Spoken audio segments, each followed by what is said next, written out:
Good day mga ka-rider, sa video natin ngayon pag-usapan naman natin ang pinakabagong version ng Yamaha NMAX 155 Turbo at ating alamin kung ano nga ba ang meron sa motor na ito.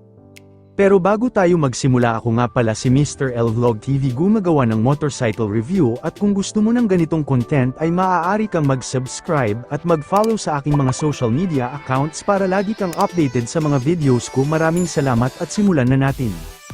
Kamakailan lang ay na-introduce na ang bagong version ng Yamaha NMAX 155 Turbo sa bansang Indonesia at malaki ang pinagbago nito kumpara sa unang NMAX 155. Dahil nga sa bagong balita na ito ay marami na ring mga Pinoy na naghihintay na maging available na rin ito dito sa Pilipinas dahil sa mga bagong design at improvement sa makina na bagong nilagay na technology para sa bagong version ng NMAX Turbo.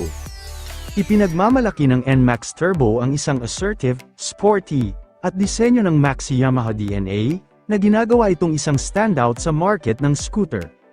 Ang makintab at nakaistilong modelong ito ay nilagyan ng mga full LED headlight na nagtatampok ng mga dual projector, na hindi lamang nagpapahusay sa visibility ngunit nagdaragdag din sa modernong aesthetic ng bike. Ang buong LED tail lights ay nagpapatuloy sa kontemporaryong disenyo na ito, na nagbibigay ng magkakaugnay at kapansin-pansing hitsura mula sa bawat anggulo.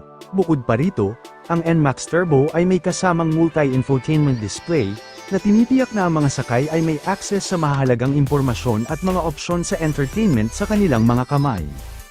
Ipinagmamalaki din ng scooter ang isang ergonomic na posisyon sa pagmamaneho at isang bago, mas eleganteng upuan para sa pinahusay na comfortability ng rider at backrider.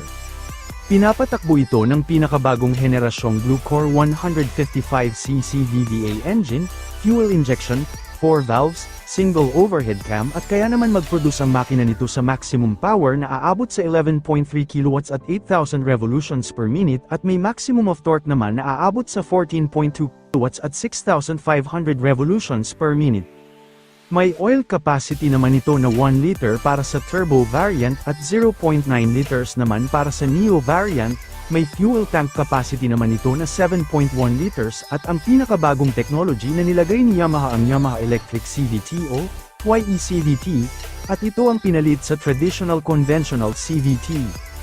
Ang YECVT o Yamaha Engine Computer Controlled Variable Transmission, ito ay isang advanced na uri ng Continuously Variable Transmission, CVT, na ginagamit ng Yamaha sa kanilang mga motorsiklo at scooter. Ang YECVT ay pinamamahalaan ng isang computer, na nag-o-optimize ng pagganap at kahusayan ng sasakyan sa pamamagitan ng pag-a-adjust ng gear ratios ng tuloy-tuloy at automatiko batay sa kondisyon ng pagmamaneho. Ang pangunahing tampok ng YECVT ay ang paggamit ng Electronic Control Unit, ECU, upang pamahalaan ang transmission. Narito ang ilang benepisyo at tampok ng YECVT.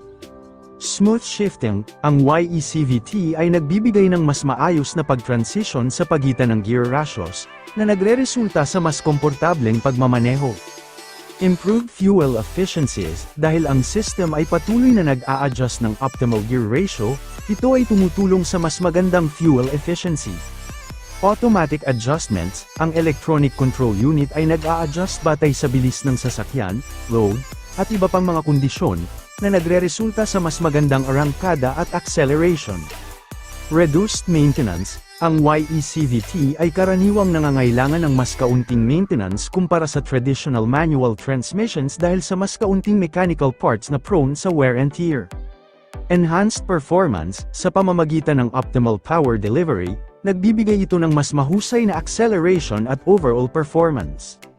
Sa kabuuan, ang YECVT ay isang teknolohiya na naglalayong pagandahin ang karanasan sa pagmamaneho sa pamamagitan ng pagsasama ng advanced electronic control sa CVT system, na nagbibigay ng mga benepisyong tulad ng improved efficiency, comfort, at performance.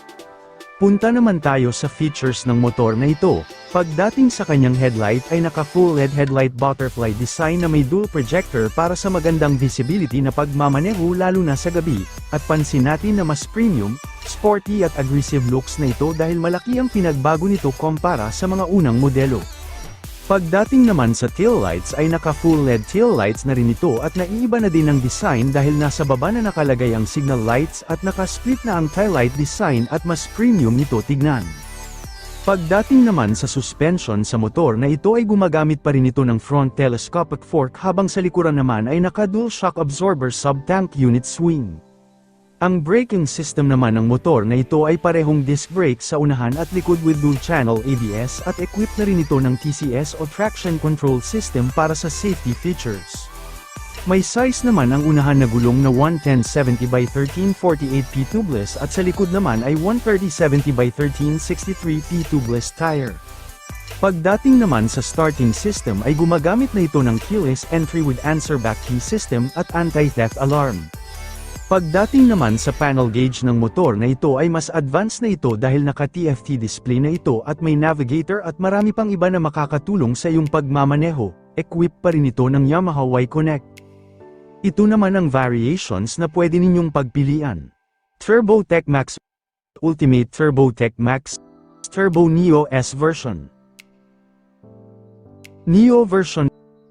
Overall napakaganda na ng bagong version ng NMAX at mas advanced pa ito dahil sa bagong improvement sa makina at bagong design at looks na binago sa motor na ito. At para naman sa presyo ay wala pa tayong balita kung magkano ito dito sa Pilipinas dahil hindi pa available ang motor na ito pero may estimated price ito na aabot sa 170,000 to 185,000 pesos. Ano ang masasabi ninyo mga ka-rider sa video natin ngayon? Maaari kayong maghayag ng inyong opinion sa ibaba ng ating comment section.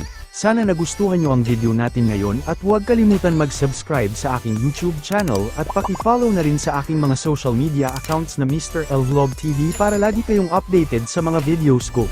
Maraming salamat at sa susunod na review, abangan!